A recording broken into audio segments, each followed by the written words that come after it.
सहारनपुर के अंदर निकाय चुनाव की सरगर्मियां लगातार बढ़ रही हैं। चुनाव में बेहद कम समय बचा है और प्रत्याशियों ने अपनी पूरी ताकत झोंक दी है। बात करने के लिए बसपा नेता इमरान मसूद हमारे साथ मौजूद है। सर, पहले तो आपका स्वागत बीजेपी न्यूज़ पर। बहुत बहुत शुक्रिया भाई। कैसा चल रहा है इमरान मसूद जी चुनाव? देखिए, चुनाव तो हमारा बिल्कुल एक लगता है कि भारी बहुमत के साथ हम चुनाव जीतने जा रहे हैं। जिस तरह का माहौल लग रहा है और पिछले 2 दिन के अंदर जिस तरह से चुनाव उठा है, उससे तो मुझे लग रहा है कि हमें सभी वर्गों का वोट चुके मिल रहा है। कोई जगह ऐसी नहीं जहाँ से वोट न मिल रहा हो। एक तरफ समाजवादी पार्टी है, एक तरफ भाजपा है, तो क्या लग रहा है कि मुकाबला सपा से है या भाजपा से है? क्योंकि आप कह चुके हैं कि फाइट जो है भाजपा से और बसपा के बीच में ही है, तो सपा को कहाँ देखते हैं? देखिए, समाजवादी पार्टी कहीं नहीं है। समाजवादी पार्टी पिछले निकाय चुनाव में भी कहीं नहीं थी, इस निकाय चुनाव में भी कहीं नहीं है। समाजवादी पार्टी का यहाँ कोई ऐसा वजूद नहीं है कि उसके बारे में चर्चा भी की जाए।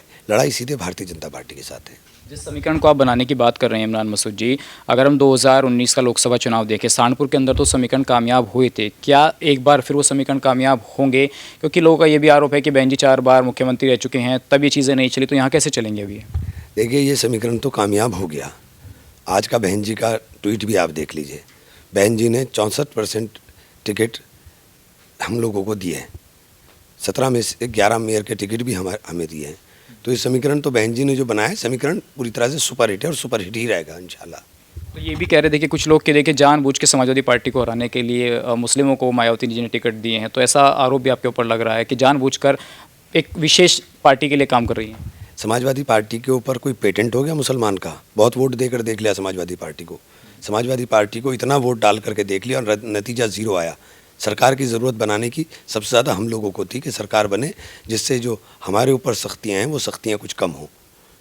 उनको ज़रूरत नहीं थी। उनका वोट कहाँ गया? हमारा वोट चाहिए सिर्फ। या पेटेंट हो गया समाजवादी पार्टी। समाजवादी पार्टी को मुसलमान समझ चुका है और अब सब समझ में आ रहा है और सब खुला खेल हो रहा है। सबकी समझ में आ रहा है कि बहुजन समाज पार्टी के अलावा कोई विकल्प नहीं है। जिस दलित समाज की बात कर रहे हैं, जिस पर आप दावा कर रहे हैं, बहन जी दावा लगातार करती आई हैं, उस समाज पर अब बीजेपी भी दावा कर रही है। वो कह रहे थे राशन मुफ्त दिया जा रहा है, मकान दिए गए हैं, योजनाओं का लाभ मिल रहा है दलित समाज को, तो बहन जी के साथ नहीं है, वो भाजपा के साथ जुड़ चुका है। अपनी प्रॉपर्टी बेच कर दे रहे हैं क्या? अपनी प्रॉपर्टी बेच कर दे रहे हैं। जो भी योजनाएं हैं, सरकार की योजनाएं, सरकार को पैसा जाता है, सरकार टैक्स लेती है, सरकार टैक्स से ये सब चीज़ें करती है और ये जो देश की संपदा है वो देश के देशवासियों के लिए है। तो ये कह देना ये बहुत आसान बात होती है, ऐसा कुछ नहीं है। और बहुजन समाज पार्टी कैडर की पार्टी है, विचारधारा के साथ दृढ़ता वाली पार्टी है और दलित समाज पूरी दृढ़ता के साथ बहुजन समाज पार्टी के साथ हमेशा था, हमेशा है और हमेशा रहेगा। भाजपा का ये भी मानना है कि जिस मुस्लिम दलित समीकरण को बनाने की आप बात कर रहे हैं, वो समीकरण ज़्यादा चलेगा नहीं सहारनपुर ज़िले में, और वो तो मुकाबला समाजवादी पार्टी से बताने लग गए हैं अब। वही मुकाबला समाजवादी, वो और समाजवादी मिलकर ही तो खेल रहे हैं। भाई, मेरे ऊपर मुकदमे करा करके मुझे दबाने की कोशिश की, मेरी आवाज़ दबाने के, मेरे जलसों की परमिशन नहीं दे रहे हैं। जहाँ कल समाजवादी पार्टी का जलसा था उसी जगह मैं जलसा करना चाहता हूँ, मुझे मना कर दिया। समाजवादी पार्टी का हो गया कल जलसा, हमें मना कर दिया। तो ये सारी चीज़ें सिर्फ इसलिए हो रही हैं कि इमरान को रोका जा सके। तो मिलकर के, तो मैं भी तो यही कह रहा हूँ कि मिलकर के खेल रहे हैं। और समाजवादी पार्टी कहीं लड़ाई में नहीं है, कहीं दूर दूर तक किसी भी जगह लड़ाई में नहीं है। तो ये सब बेमानी बात है। लड़ाई सीधे भाजपा के साथ है और भाजपा से भी लड़ाई नहीं है। हम लोग बहुत आगे हैं। मुचलकों की बात आपने की, आपने उस पर प्रेस कॉन्फ्रेंस कर दी, तो कुछ लोगों ने ये कहा कि देखिए मुचलके तो बहुत से नेताओं के भराए जा रहे हैं, कोई अकेले इमरान मसूद के थोड़ी भराए जा रहे हैं, वो क्रेडिट लेने के लिए ऐसा कर रहे हैं। क्यों? राघव लखनपाल का भरा गया, राजीव गुम्बर का भरा गया है, भाजपा के किस नेता का भरा गया? मुकेश चौधरी का भरा गया? किसका भरा गया बताइए? किरत चौधरी का भरा गया, प्रदीप चौधरी का भरा गया, किसका भरा गया? जो सिर्फ इमरान को आप टारगेट कर रहे हैं। आप सिर्फ इमरान को टारगेट कर रहे हो। आप आपराधिक मुकदमे तो सबसे ज़्यादा तो राघव लखनपाल जी ने एसएसपी के घर में घुस करके तोड़फोड़ की थी। आपको वो क्राइटेरिया होना चाहिए। मेरे पे, मैंने तो कहीं तोड़फोड़ की नहीं। ये तो सीधी बात है, सच्ची बात है। समाजवादी पार्टी के किस आदमी का आपने मुचलका बर्बाद दिए? आप सिर्फ टारगेट तो हम ही कर रहे हो ना। एक सवाल, आप लगातार अपनी सोशल मीडिया जब भी आप लाइव करते हैं तो आशू मलिक को लगातार बोलते हैं कि आप सीधे आदमी हैं, आपको जो है फंसाया जा रहा है, लाला जी मान नहीं रहे हैं। आपके हर वीडियो में हम लाला जी का जिक्र देख रहे हैं, तो लाला जी ने ऐसा क्या कर दिया इमरान मसूद जी? लाला जी ने आशू मलिक का इलाज कर दिया। लाला जी चाहते थे कि आशू मलिक और इमरान मसूद दोनों का इलाज हो। बस अल्लाह का करम है, मेरा तो हुआ नहीं, लेकिन आशू भाई का हो गया। मैंने आशू भाई को समझाया था, मैंने कैसे, मैं जानता हूँ बहुत तेज़ आदमी है, ये चाहता है कि दोनों का इलाज हो जाए। इनका मकसद ये नहीं है कि आशू का इलाज, उनका दोनों का इलाज हो जाए। अब पब्लिक समझ गई, जनता की समझ में आ गया।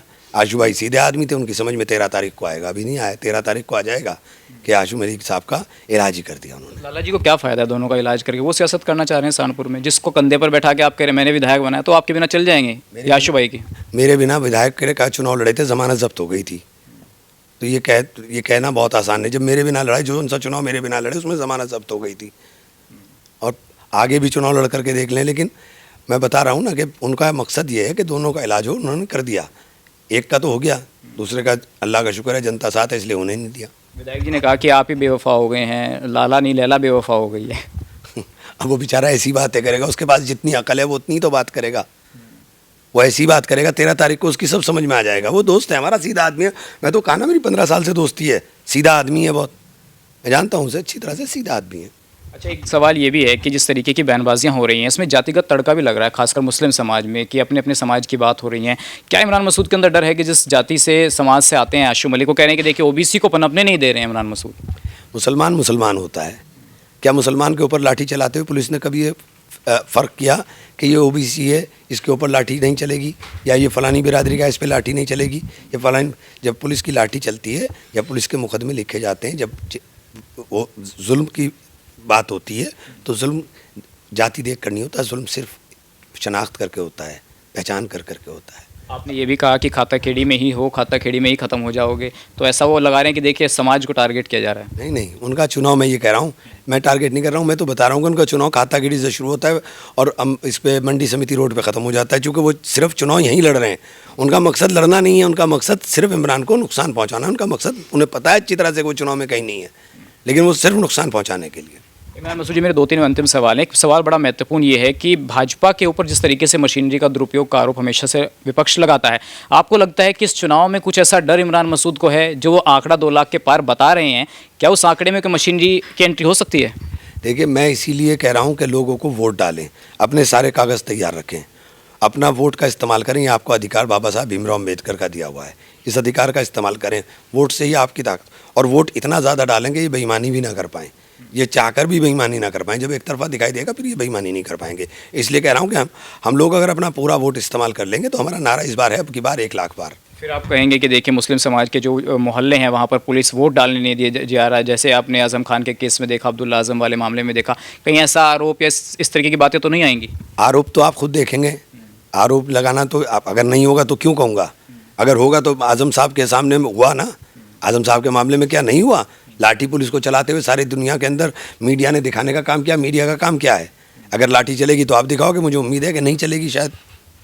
गंगों में कल आप गए इमरान मसूद जी, आपने वहाँ पर हाथ जोड़कर लोगों से अपील की कि मैं हाथ जोड़कर, कोई गलती भाई से हुई उसके लिए माफ़ी मांगता हूँ। तो क्या सियासत उस दौर में आ चुकी है कि जहाँ पर अब ये चीज़ें करना मजबूरी हो गई है? जिस सियासत परिवार को खुला वोट मिलता था, आज हाथ जोड़ना पड़ रहा है। हमने हाथ कब नहीं जोड़े, लगे अब भी जोड़ रहा हूँ हाथ, हमेशा हाथ जोड़ता हूँ। हम लोग मोहब्बत के साथ लोगों के साथ हैं, और मोहब्बत जो है, और हमेशा जो माफ़ी मांगने वाला है और माफ़ करने वाला है, दोनों, माफ़ी मांगने वाला भी और माफ़ करने वाला भी, दोनों के दर्जे बुलंद होते हैं। देवबंद में भी आप गए, वहाँ भी आपने मंत्री जी के लिए कहा कि हम आपसे नहीं डरते, हम अल्लाह से डरते हैं। तो मंत्री जी जिस भाषा का इस्तेमाल कर रहे हैं, आपको लगता है वो ठीक है? दिमागी दिवालियापन है। मैं उस तरह की ना भाषा इस्तेमाल करता हूँ, ना करूँगा। डरता तो मैं सिर्फ अल्लाह से ही हूँ, और मंत्री जी को भी डरना सिर्फ ईश्वर से ही चाहिए। तो क्या वोट पोलराइज करने की बातें हो रही हैं उधर से? भाजपा के पास इसके अलावा कोई खेल नहीं होता, भाजपा के पास मुद्दों की बात नहीं होती, भाजपा के पास यही रहता है, तो यही कर रहे हैं वो, उनका काम यही है। तो कितने पार होगा इस बार, 1 लाख या 2 लाख पार? अब के यहाँ के समीकरण मुझे पता नहीं, बाकी बाहर का तो अभी मैं गया नहीं, लेकिन सहारनपुर के समीकरण इस चुनाव के बाद बिल्कुल बदल जाएंगे। सहारनपुर में छोटे से बड़ा हर चुनाव भारतीय जनता पार्टी के साथ बसपा बहुजन समाज पार्टी जीतने का काम करेगी। क्या प्राथमिकताएं होंगी इमरान मसूद की, क्योंकि 70 साल की सियासत है, आप पहले भी यहाँ पर जो है चेयरमैन का काम संभाल चुके हैं, क्या प्राथमिकता, क्या बड़ा सोच रहे हैं इमरान मसूद शहर के लिए? देखिए, मैं 80 और 20 वाला आदमी तो हूँ नहीं, जो कल राजीव भाई बोल रहे थे कि 80% पैसा वहाँ लगा दिया या 20% पैसा यहाँ लगा दिया। मेरी प्राथमिकता गरीब है, और मैं इसको बड़े गर्व के साथ कहता हूँ कि मेरी प्राथमिकता गरीब है। मेरी प्राथमिकता मलिन बस्तियाँ हैं। आप स्मार्ट सिटी का दावा कर रहे हो, लेकिन यहाँ से मेरे घर के पीछे चले जाओ, आपको गलियों के अंदर पानी भरा हुआ मिलेगा, आपको हालत ख़राब मिलेगी। तो ये दावे कर देना हमारे काम है। पहले शहर स्वच्छ तो बन जाए, जो प्रधानमंत्री जी का सपना है, पहले हम उसको तो पूरा कर देंगे, स्वच्छ शहर कर दें। स्वच्छता के नाम के ऊपर आप जा करके उन गलियों में देख ले। तो मैंने जब चेयरमैन था, मैंने नंदपुरी कॉलोनी में कराया, वहाँ एक मुसलमान नहीं रहता, वाल्मीकि बस्ती है, गड्ढों के अंदर पड़े हुए थे। मैंने प्रकाश लोक में काम कराया, मैंने राधा विहार में काम कराया, उन आउटर की तमाम बस्तियों में काम कराया जिनमें मुसलमान नहीं थे। हाँ, मुसलमानों में भी बहुत काम कराया, चूँकि उनके गलियों में पिछले 15 साल में पैसा ही नहीं लगा था, 1 रुपया भी नहीं लगा था, टूटी भी सड़कें थी, हालत ख़राब थी। आइंदा भी मेरा पूरा पैसा यहीं लगेगा। मैं पूरी तरह से कहना चाहता हूँ कि मेरी प्राथमिकता कोई वर्ग विशेष नहीं है, मेरी प्राथमिकता गरीब है, मेरी प्राथमिकता गरीब है और गरीब के महलों की प्रायोरिटी के ऊपर हम काम करेंगे। एक सवाल मुझे और याद आ गया इमरान मसूद जी, बीजेपी कहती है सबका साथ सबका विकास, मुस्लिम इलाकों में काम कराने की बात पिछले 5 साल में हुई है। आपको लगता है कि पिछले 5 वर्षों में बीजेपी के द्वारा मुस्लिम इलाकों में, क्योंकि मैंने खुद देखा है जाकर के, क्या वहाँ पर विकास हो पाया उस हिसाब से जैसा कि पार्टी दावा कर रही है? जा कर के देख लीजिए भैया, गिल कॉलोनी और आवास विकास से तुलना कर लीजिए कि आपको खुद पता चल जाएगा कितना काम कराया। और गिल कॉलोनी और आवास विकास तक ही सीमित है। चलिए मुस्लिम की तो आप बात छोड़ दीजिए, आप आउटर की दूसरी जो हमारी हिंदू भाइयों की कॉलोनी है उनको देख लीजिए, जाकर के उनमें काम बता दीजिए कहीं काम हुआ हो। पुराने शहर की उन गलियों को देख लीजिए जहाँ हिंदू भाई रहते हैं, वहाँ काम हुआ हो। आपने काम कहाँ करना है, काम आपने जहाँ गए वहाँ से खोद के फेंक दिया, आपने लोगों को दमे का मर्जी और कर दिया आप। चलिए, धन्यवाद सर हमसे बातचीत करने के लिए। तो ये थे बसपा नेता इमरान मसूद जिन्होंने तमाम सवालों के जवाब दिए। फिलहाल इतना ही।